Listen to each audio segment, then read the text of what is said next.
देखिए जनाब, आज की क्लास में हम 2020 के पेपर में मई जून पेपर 22 सॉल्व करने जा रहे हैं। और इसमें जो मुश्किल सवाल है वो सवाल अभी लाइव क्लास में कर रहे हैं। ये क्वेश्चन नंबर 10 है।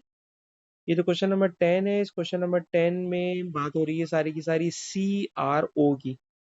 CRO का मतलब होता है कैथोड रे ऑसिलोस्कोप। सर ये कैथोड रे ऑसिलोस्कोप क्या होती है? सर ये एक ऐसा डिवाइस होता है जिसमें हम साउंड की वेव को डिस्प्ले कर सकते हैं, साउंड की वेव को स्क्रीन पे देख सकते हैं। ठीक है जनाब। अच्छा, ऑसिलोस्कोप के अंदर क्या होता है? सर ऑसिलोस्कोप के अंदर सी फॉर कैथोड, कैथोड कहते हैं इलेक्ट्रॉन को। तो beam of electron it is called cathode ray. इस कैथोड रे को हम एक मेटल का बेटा फिलामेंट होता है उससे पैदा करते हैं। और कैसे पैदा करते हैं? तो क्वेश्चन के अंदर वो यही बात कह रहे हैं कि थर्म आयोनिक इमिशन। सर ये थर्म आयोनिक इमिशन क्या चीज़ है? तो बड़ा ज़रा सुनना। आपने देखा होगा बल्ब में, लैंप में इस तरह का एक वायर लगा हुआ होता है। इस तरह के वायर को हम लोग कह देते हैं फिलामेंट। कहते हैं इस मेटल के फिलामेंट को अगर आप गर्म करें, तो बेटा जब ये मेटल का फिलामेंट गर्म किया जाता है ना, तो गर्म करने से इसमें से इलेक्ट्रॉन निकलने लगते हैं।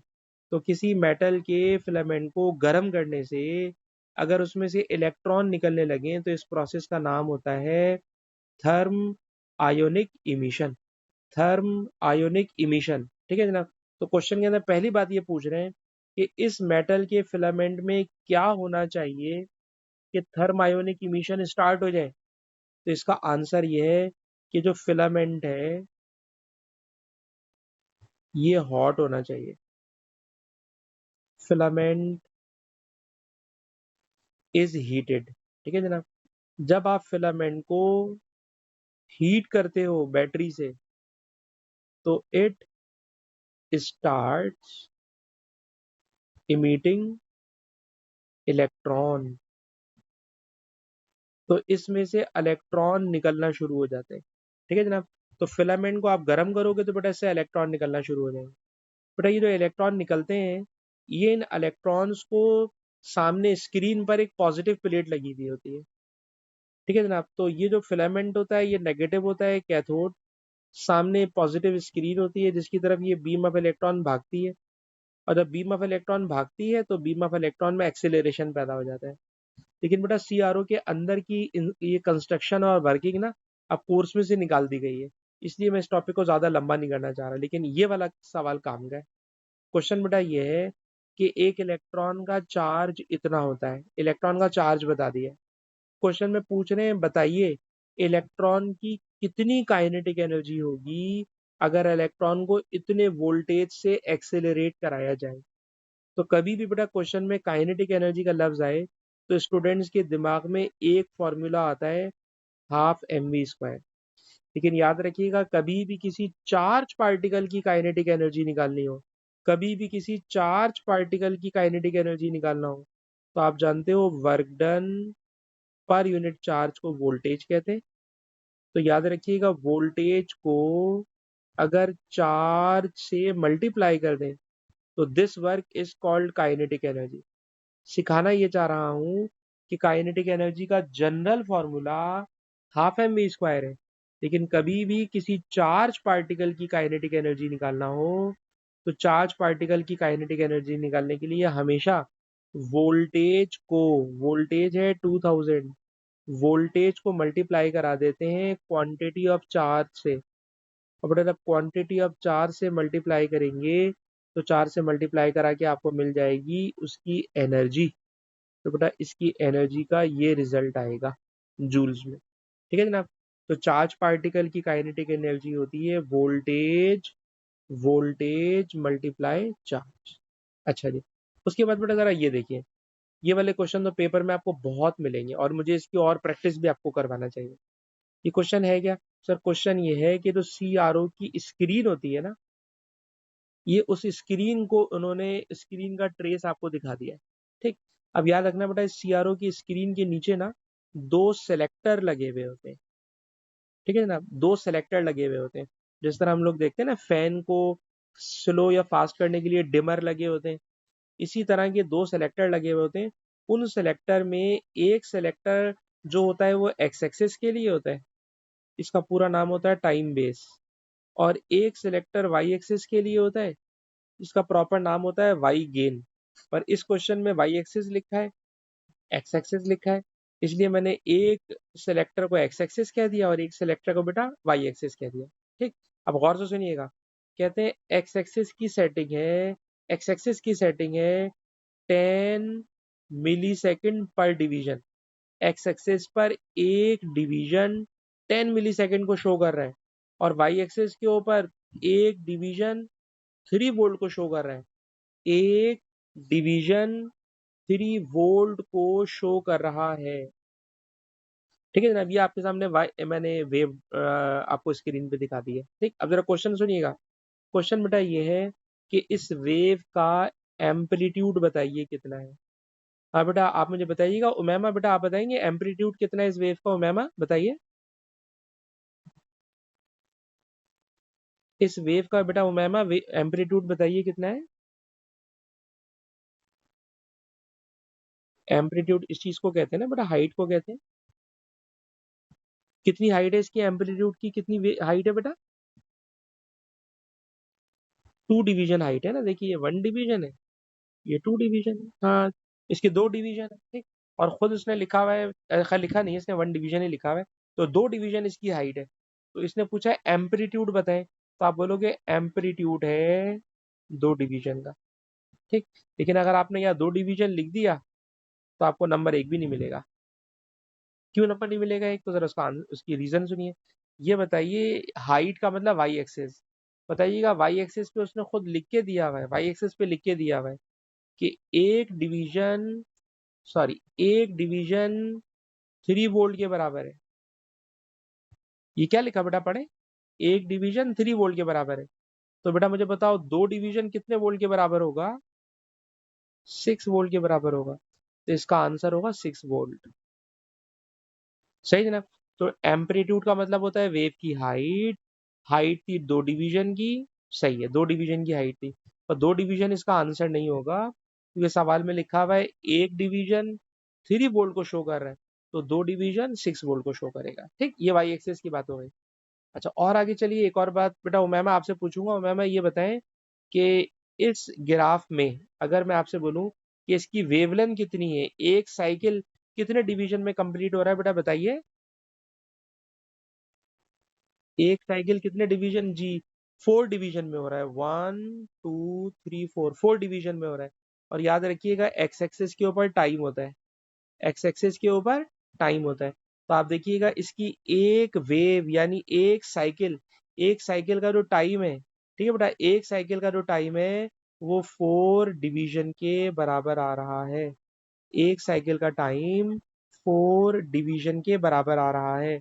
अच्छा, आप जरा ये पकड़िएगा कि एक डिवीजन कितने टाइम को शो कर रहा है, बेटा बताइए।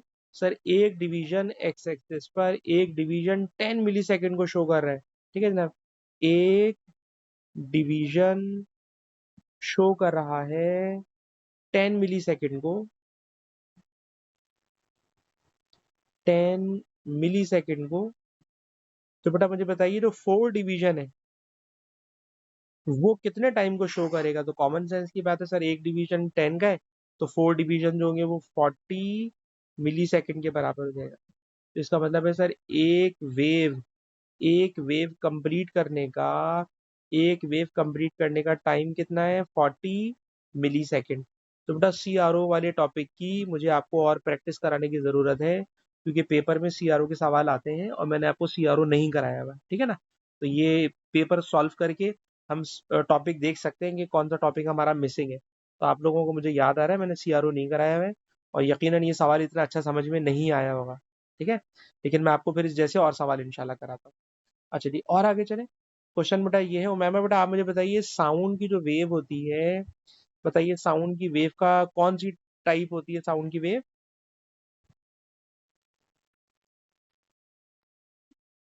ट्रांसवर्स, बिल्कुल गलत बताया आपने। साउंड की वेव होती है लॉन्गिट्यूजनल। समी भाई आपसे भी सवाल कर सकते हैं या आप सो रहे हैं बेटा? समी बेटा आपसे सवाल कर सकते हैं। तो समी बेटा मुझे ये बताएं कि जब साउंड वेव किसी मीडियम से गुजरती है तो मीडियम के एयर के पार्टिकल किस तरह वाइब्रेट करते हैं, किस तरह मूव करते हैं?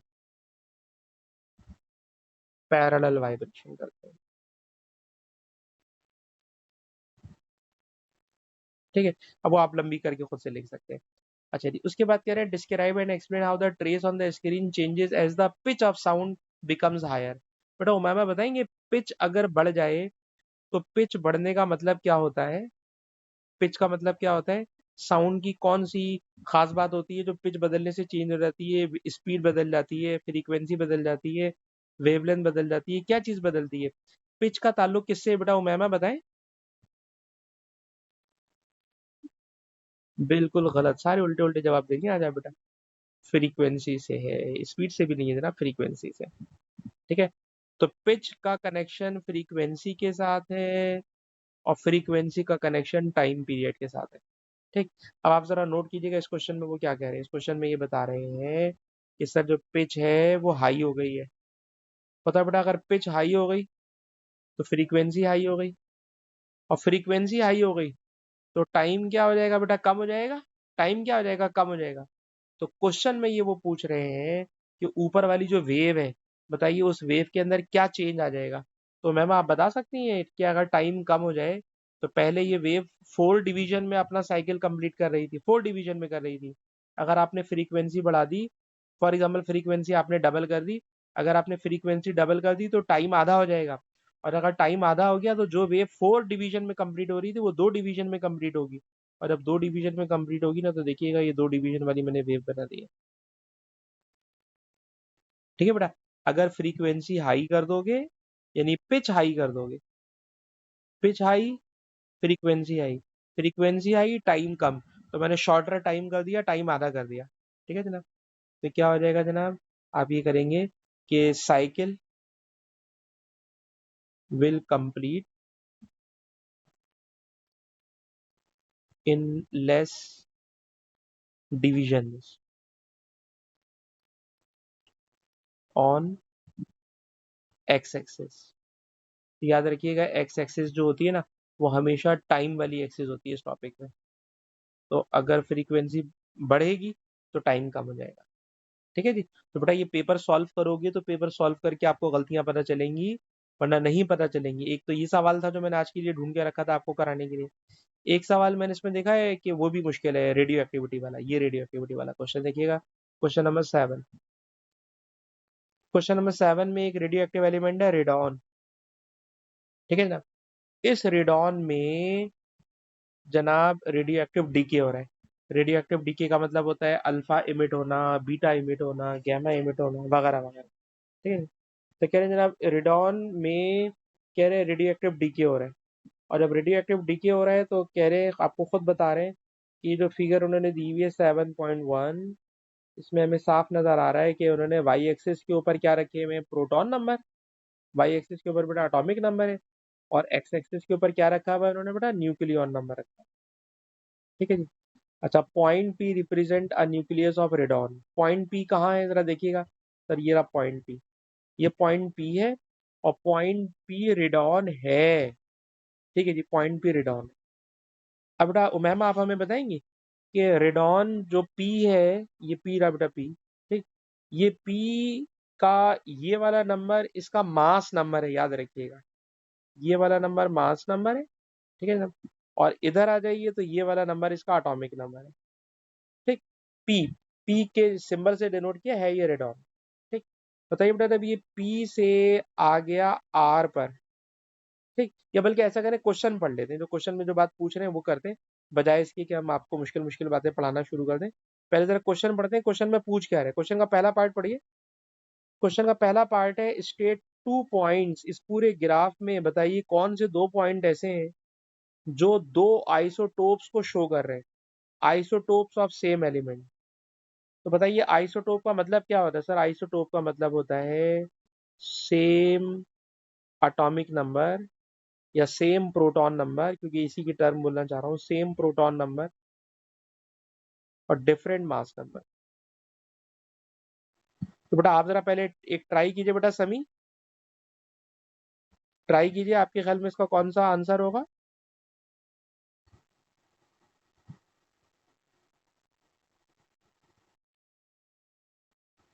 पी और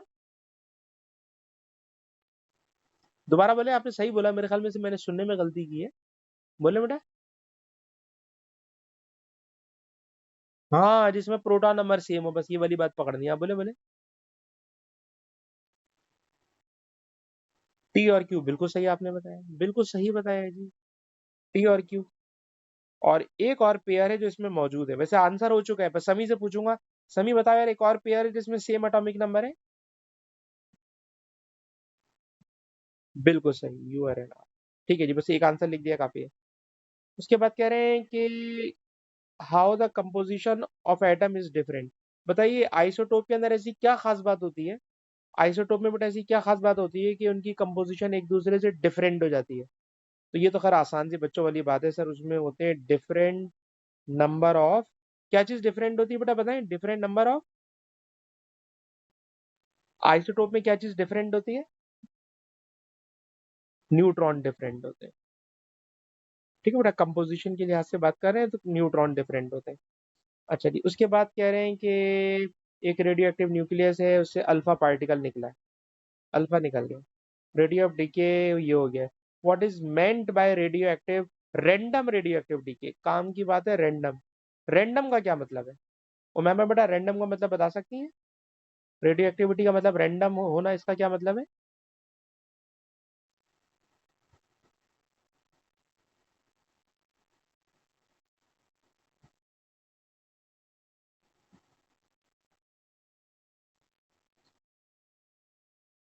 बिल्कुल सही कह रही हैं आप, वी कैन नॉट प्रेडिक्ट, क्या चीज प्रेडिक्ट ना कर सके। बिल्कुल सही बात है, we can not predict when alpha, beta और gamma will emit, and in which direction. ठीक है ना। न्यूक्लियस में से किधर से निकलेंगे कुछ नहीं पता, कब निकलेंगे कुछ नहीं पता, ठीक है ना। तो अगर हमें वेन नहीं पता और वेयर नहीं पता, ठीक है ना, तो इट इज कॉल्ड रैंडम। ठीक है जी, बेहतरीन बताया जी आपने। उसके बाद ये अल्फा पार्टिकल का डीके। अच्छा जरा समी यार, ये तो बहुत आसान सा बच्चों वाला सवाल है, जरा जल्दी से बताइएगा, रेडॉन में अल्फा निकल गया है, तो यहाँ पे क्या लिखूं बेटा और यहाँ पे क्या लिखूं, बताएं। समी, ऊपर क्या लिखूं बेटा। मुझे नहीं पता, मुझे नहीं पता। आप बताएं, आंसर बताएं, गलत बताएंगे तो सही करूंगा।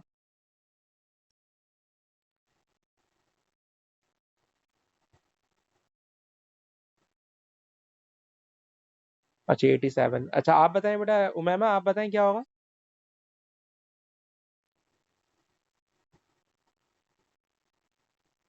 समी ने गलत बताया है। समी ने बीटा वाला बता दिया। अल्फा वाले में ये वाला नंबर 4 कम हो जाता है और ये वाला नंबर 2 कम हो जाता है। भाई अल्फा है ना बेटा, अल्फा का मास 4 होता है, अल्फा का एटॉमिक नंबर 2 होता है। अल्फा के अंदर दो प्रोटॉन होते हैं, अल्फा के अंदर दो न्यूट्रॉन होते हैं। सही है भाई। तो ये याद करने की जरूरत है, समी भाई गलत बता दिया आपने। सही। अच्छा और आगे चलें। State the name of particle emitted as a nucleus of R decays into S. अच्छा ऊपर वाले ग्राफ में जा रहा हूँ, पूछ रहे हैं बताओ आर जब एस में कन्वर्ट हुआ है तो क्या हुआ होगा। आर जब एस में कन्वर्ट हुआ है तो क्या हुआ होगा, समी आप बताइए, जरा मुश्किल सवाल है। आर जब एस में कन्वर्ट हुआ है तो क्या हुआ होगा। अब भी गलत बता रहे हैं वो, और उल्टा बता रहे हैं यार, ये बीटा निकला होगा ना यार। ये 82 था, 82 से ये 83 पर आ गया, 83 पर आ गया तो इसका मतलब है बीटा निकला होगा। ठीक है ना, बीटा या इलेक्ट्रॉन इमिट हुआ होगा, बीटा और इलेक्ट्रॉन एक ही बात होती है।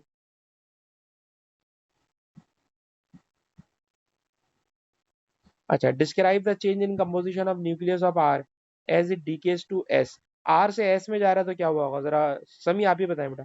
आर से एस में जा, आर से एस तो हो गया यार, आर से एस होने में, अच्छा अच्छा कह रहा पार्टिकल बीटा निकला है, ठीक है, आर से एस में बीटा निकला है। कंपोजिशन में क्या चेंज आया होगा, न्यूक्लियस के अंदर क्या चीज कन्वर्ट हो, क्या कंपोजिशन में क्या चेंज आ गया होगा। जी बेटा समी, बीटा निकलता है तो न्यूक्लियस के अंदर क्या चेंज आ जाता है बीटा निकलने से। कंपोजिशन, एटॉमिक नंबर या एटॉमिक मास नहीं, एटॉमिक नंबर या एटॉमिक मास नहीं, कंपोजिशन पूछ रहे हैं। प्रोटॉन और न्यूट्रॉन के अंदर क्या हो जाता होगा। कंपोजिशन का मतलब प्रोटॉन और न्यूट्रॉन। बिल्कुल सही आपने बताया, प्रोटॉन, बल्कि इसको पूरा यूं लिख लेना कि neutron decays into proton. So one proton increase,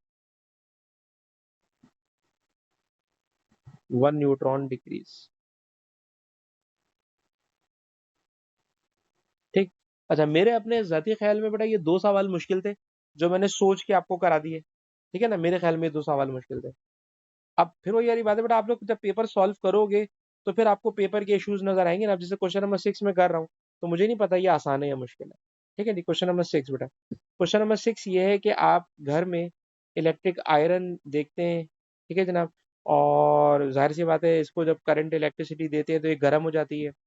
तो जब हम इसे यूज कर रहे होते हैं तो हमें डर लगता है कि कहीं खुदा ना खास्ता हमें करंट ना लग जाए, वगैरह वगैरह। तो क्वेश्चन में यही है कि इलेक्ट्रिकल हैजर्ड्स जो भी इस इलेक्ट्रिक आयरन में हो सकते हैं, उनसे बचने के लिए हम क्या क्या कर सकते हैं। ठीक। तो मैं तो आपको बता दूंगा क्या क्या कर सकते हैं, लेकिन मैं आपसे पूछना चाहूंगा कि वन को कौन से बॉक्स के साथ मैच करा दूं। वो जो बचपन में नहीं करते थे कि वन को 6 से करा दें, 2 को 3 से करा दें, इसको इससे करा दें, तो ये वो वाले हैं सवाल। समी बेटा बताइए, number 1, worn insulation on the cable to the iron. मैं चेक करना चाह रहा हूँ कि आयरन का जो केबल है उसकी इंसुलेशन कहीं से फटी हुई तो नहीं है, खराब तो नहीं हुई हुई। ऐसा होता है ना, ऊपर की जो रबर होती है वो कहीं से टूटी हुई होती है, फटी हुई होती है। तो ये इलेक्ट्रिकल हैजर्ड है, ये मेरे लिए खतरा है। इस खतरे से बचने के लिए मुझे क्या करना चाहिए बताइए। बिल्कुल सही, बेहतरीन बेहतरीन बेहतरीन, समझाने की भी जरूरत नहीं मुझे पड़ी। बेटा उमैमा आप मुझे बताइए, loose live wire in the iron touches its metal case, ये हैजर्ड है, किससे मैच कराऊं उसको, जल्दी से बताएं।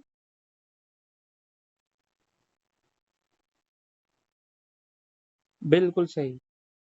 ठीक है जनाब, अगर टच कर रहा होगा तो अर्थिंग होना लाजमी है। ठीक। उसके बाद तो बचा ही यही है, तो ये इसका आंसर है। तो माशाल्लाह बहुत अच्छा आपने कर दिया। अच्छा, अभी कह रहे डिफाइन किलो वॉट आर, तो किलो वॉट आर को कोई बच्चा डिफाइन कर सकता है? मैम आप डिफाइन कर सकती हैं, what is the meaning of kilowatt are?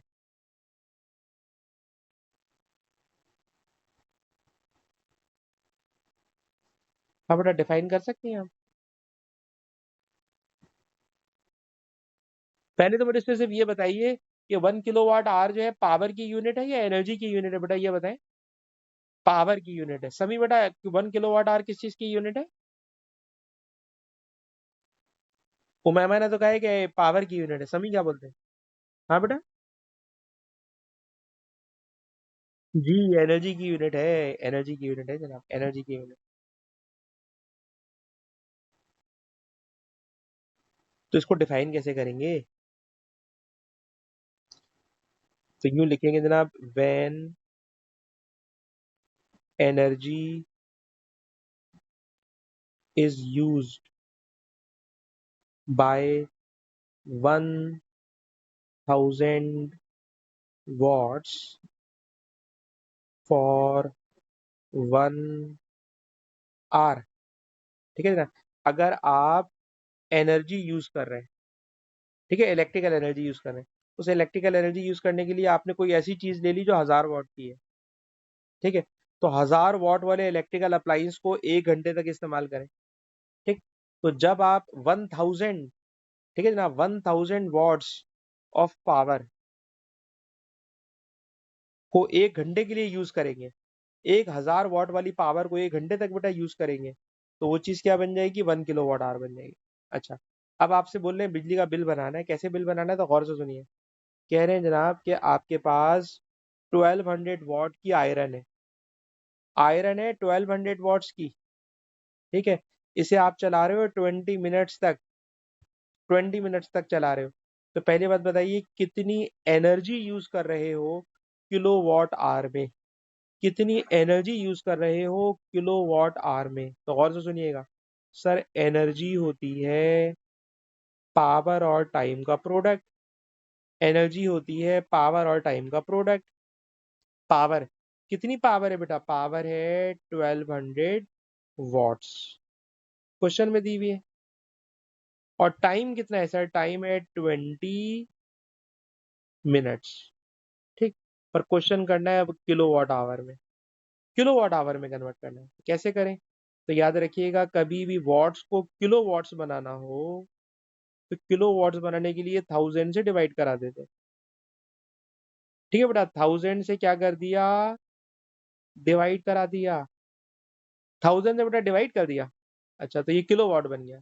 ये लिखा हुआ है 20 मिनट, मिनट को भी आर में कन्वर्ट करना है, तो 60 से डिवाइड कर दो तो बेटा ये आर बन जाएगा।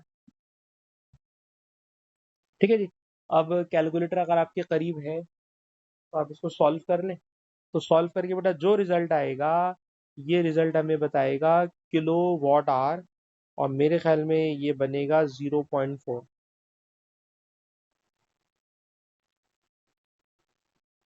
ठीक है ना? अब ये वाली बात समझ में आई भाई, कि किलो वॉट बनाने के लिए 1000 से बेटा डिवाइड कर दिया, और मिनट को आर में कन्वर्ट करने के लिए 60 से डिवाइड कर दो, तो मिनट जो होता है आर में कन्वर्ट हो जाता है। ठीक। अच्छा, अब आप देखिए 1 किलो वॉट आवर की प्राइस 20 सेंट है, तो 1 किलो वॉट आवर 20 सेंट का है, तो 0.4 किलो वॉट आवर कितने सेंट का होगा? ठीक। तो आप इसको सॉल्व करोगे तो रिजल्ट आ जाएगा 8 सेंट का होगा। ठीक।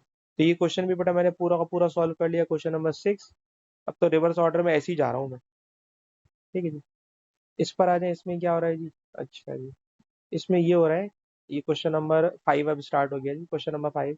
और क्वेश्चन नंबर 5 के लिए मैंने लास्ट क्लास के अंदर आपको पढ़ाई है इलेक्ट्रोमैग्नेटिक वेव्स। लास्ट क्लास के अंदर बेटा मैंने टॉपिक पढ़ाया आपको इलेक्ट्रोमैग्नेटिक वेव। उस इलेक्ट्रोमैग्नेटिक वेव में सबसे पहले लिखा हुआ है माइक्रोवेव। ठीक। तो मैम बेटा आप बता सकते हैं माइक्रोवेव, ये जो 4 यूजेस लिखे हुए हैं इसमें से कौन से यूज में मैंने बताई थी? लास्ट क्लास मैंने आपको पढ़ाई है माइक्रोवेव की। आपकी क्लास नहीं थी, किसी दूसरे बच्चों को पढ़ाई थी, पर आपको मैंने उसकी वीडियो भेजी थी इलेक्ट्रोमैग्नेटिक वेव के नाम से। जी बेटा, याद आ रहा है? 1 2 3 4 किससे मैच कराऊं बोले? बिल्कुल सही, बिल्कुल सही, सैटेलाइट टेलीविजन के लिए बेहतरीन। और अल्ट्रा वायलेट बेटा कहाँ पे लेके जाऊं? सन बेड में लेके जाए, बेहतरीन हो गया जी, बेहतरीन हो गया। ठीक। बेहतरीन हो गया। अच्छा अलबत्ता ऐसी एक्स्ट्रा तौर पे पूछ रहा हूँ, बताएं टेलीविजन को कंट्रोल करते हैं रिमोट कंट्रोल से, रिमोट कंट्रोल कौन सी इलेक्ट्रोमैग्नेटिक वेव से चलाते हो सभी? इंफ्रारेड, बेहतरीन हो गया, इंफ्रारेड। अच्छा, एयरपोर्ट पे सिक्योरिटी चेक के लिए आप गुजर रहे हो, कौन सी इलेक्ट्रोमैग्नेटिक वेव यूज करेंगे आपको चेक करने के लिए? एयरपोर्ट पर सिक्योरिटी चेक के लिए कौन सी इलेक्ट्रोमैग्नेटिक वेव यूज करते हैं? नहीं पता? एक्सरेज। सारा सामान चेक कर लेता है आपका कि सामान में क्या जा रहा है। ठीक है बेटा। तो एक्सरे से सिक्योरिटी चेक होती है और इंफ्रारेड से रिमोट कंट्रोल। अच्छा जी, अब आ जाइए कि आप माइक्रोवेव अवन में, ठीक है जनाब, फ्रिज में से आपने ठंडा ठंडा कोई सूप निकाल लिया और उसको गर्म करना चाह रहे हैं। ठीक। जब आप गर्म करते हैं तो बेटा उमैमा आप बताएं, क्या इसको स्टील के बर्तन में रख के हम गर्म कर सकते हैं? क्यों नहीं कर सकते वजह बताएं।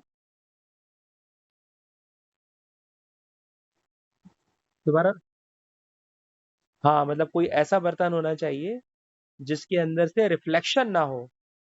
ठीक है ना, रिफ्लेक्शन ना हो, हमें क्या रुकवाना होता है? रिफ्लेक्शन रुकवाना होता है। ठीक है जनाब। तो कह रहे हैं कि कंटेनर में क्या चीज़ इंपॉर्टेंट होनी चाहिए? ठीक है जनाब। तो नॉट रिफ्लेक्शन, कोई ऐसी चीज़ यूज़ करना चाहिए, कोई ऐसा बर्तन यूज़ करना चाहिए जो रिफ्लेक्ट ना करे। ठीक। और माइक्रोवेव, ठीक है ना, उसमें से आराम से गुजर सकती हो, पेनिट्रेट कर सकती हो। तो माइक्रोवेव कैन पेनिट्रेट और कैन पास थ्रू कंटेनर। जो कंटेनर है उसमें से बेटा पास कर सकती है। ठीक। एब्जॉर्ब ना हो सकती हो। कैन नॉट बी एब्जॉर्ब और रिफ्लेक्ट, ना रिफ्लेक्शन चाहिए, रिफ्लेक्शन नहीं होना चाहिए, और उसके अंदर एब्जॉर्प्शन भी नहीं होना चाहिए। Can not be absorb, can not लिखना था, क्या लिख दिया मैंने,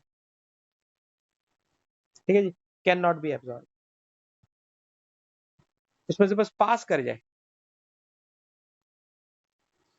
अच्छा जी, उसके बाद आ रही है सूप को मैंने रख दिया माइक्रोवेव ओवन में, और अब हो क्या रहा है, microwave are completely absorb by few centimetre of water, ठीक है।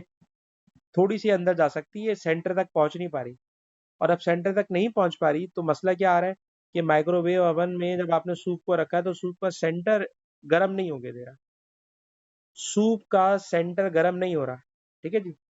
और आपको मना कर दिया है कि आपने इसको स्टिर नहीं करना है, ठीक है जनाब, और इसको बस थोड़ी देर के लिए ऐसे ही छोड़ देना है। तो थोड़ी देर के लिए ऐसे ही छोड़ दें, आप स्विच ऑफ कर चुके हैं माइक्रोवेव ओवन, अवन का स्विच बंद कर चुके हैं, स्टिर भी नहीं करना है, लेकिन थोड़ी देर बाद हम देखते हैं कि वो जो सेंट्रल पार्ट होता है वो भी गर्म हो जाता है, सेंट्रल पार्ट भी गर्म हो जाता है। क्वेश्चन ये है कि बताइए वो कौन सा प्रोसेस होता है, दो प्रोसेस के नाम बताना है जिससे थर्मल एनर्जी ट्रांसफर होती है और पूरे सूप को आहिस्ता आहिस्ता गर्म कर देती है। जबकि माइक्रोवेव ओवन इस वक्त स्विच ऑफ हुआ था। हाँ बताओ मैम, आप बताएं, किचन वाला काम है, बताएं किस तरह से सूप गर्म हो जाता है अगर ऐसे ही छोड़ दें माइक्रोवेव ओवन में।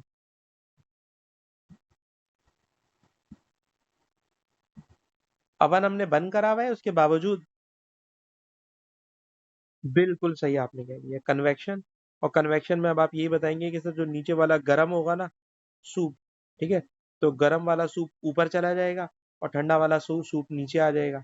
तो गर्म और ठंडे लिक्विड का ऊपर और नीचे भागना पूरे बर्तन के अंदर क्या करा देगा जनाब, उसको घुमा देगा, ठीक। तो आपसे यूं यूं लिखना चाहूंगा कि हॉट कहाँ चला जाएगा, ऊपर, और जो ठंडा है वो आ जाएगा नीचे। जो ठंडा होता है वो, दोबारा बोलिए। जी जी, नहीं नहीं, आप गलत बोल रहे हैं, जो ठंडा होता है वो हाई डेंसिटी होता है ना यार, ठंडा होगा तो डेंसिटी उसकी हाई हो जाएगी, ठंडा है तो वॉल्यूम कम होगा, वॉल्यूम कम होगा डेंसिटी ज्यादा हो जाएगी, तो डेंसिटी हाई होती है कोल्ड की, ठीक है जनाब। तो ठंडा नीचे भागता है, ठंडा नीचे भागता है हाई डेंसिटी, और जो गर्म होता है वो ऊपर भागता है, ठीक है जी, ठंडा नीचे भागता है। अच्छा, कोई दूसरे प्रोसेस का नाम बताएं जो लिक्विड के अंदर ही अंदर हो रहा होता है पर बहुत स्लो होता है, पर होता है। जी, कंडक्शन, ठीक है जी। तो अब ये आसान सवाल है इसलिए सवाल पे मैं लंबी नहीं करना चाह रहा, और ऊपर चल रहे हैं, रिवर्स ऑर्डर में जा रहे हैं, क्वेश्चन नंबर 4 पे आ जाएंगे। क्वेश्चन नंबर 4 पे आ जाए। क्वेश्चन नंबर 4 के अंदर कह रहे हैं कि determine the angle of incidence at mirror A, mirror A में एंगल ऑफ इंसिडेंस चाहिए। तो एंगल ऑफ इंसिडेंस के लिए यहाँ से रख के पहले तो मैं बनाऊंगा नॉर्मल, ठीक है ना, ये मैंने नॉर्मल बना दिया, और नॉर्मल बनाने के बाद समी बेटा बताओगे इसका एंगल ऑफ इंसिडेंस कितना है, मिरर ए पे बेटा एंगल ऑफ इंसिडेंस कितना है, 30 है, जबरदस्त। उमैमा बेटा आप बताएं कितना एंगल आई,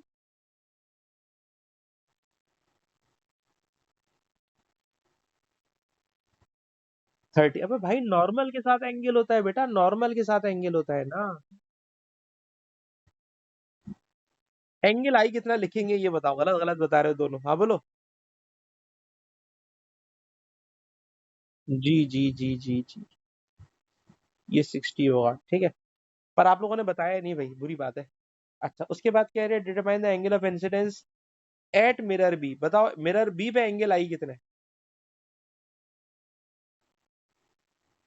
हाँ बताओ मिरर बी पर एंगल आई कितना है, कितना है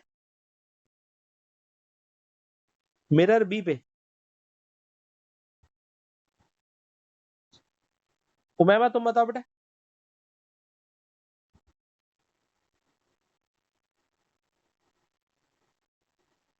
नहीं आ रहा, उमैमा को भी नहीं आ रहा, 60 हो सकता है। समी तुम तो समझदार हो यार, सही बता दो ना यार, मिरर बी पर एंगल आई 90 है जी, 90 है, 90 है, इस लड़की ने सही बता दिया। ओ भाई यही नॉर्मल है, यही नॉर्मल है, और यही इंसिडेंट रे है, इंसिडेंट रे भी तो यही है ना भाई, देख रहे हो आप, ये एरो जा रहा है, यही एरो इंसिडेंट रे है और यही नॉर्मल है। तो भाई मिरर के साथ ये 90 डिग्री पर है, तो इसका एंगल आई 90 है। एंगल आई इसका 90 है जनाब। एक बात हो गई। दूसरी बात आखिर में ये पूछ रहे हैं, बताइए जब ये रे मिरर बी से टकराकर वापस आएगी तो उसका रास्ता क्या होगा बताएं। मिरर बी से जब टकराकर वापस आएगी तो इसका रास्ता क्या होगा। जी समी भाई।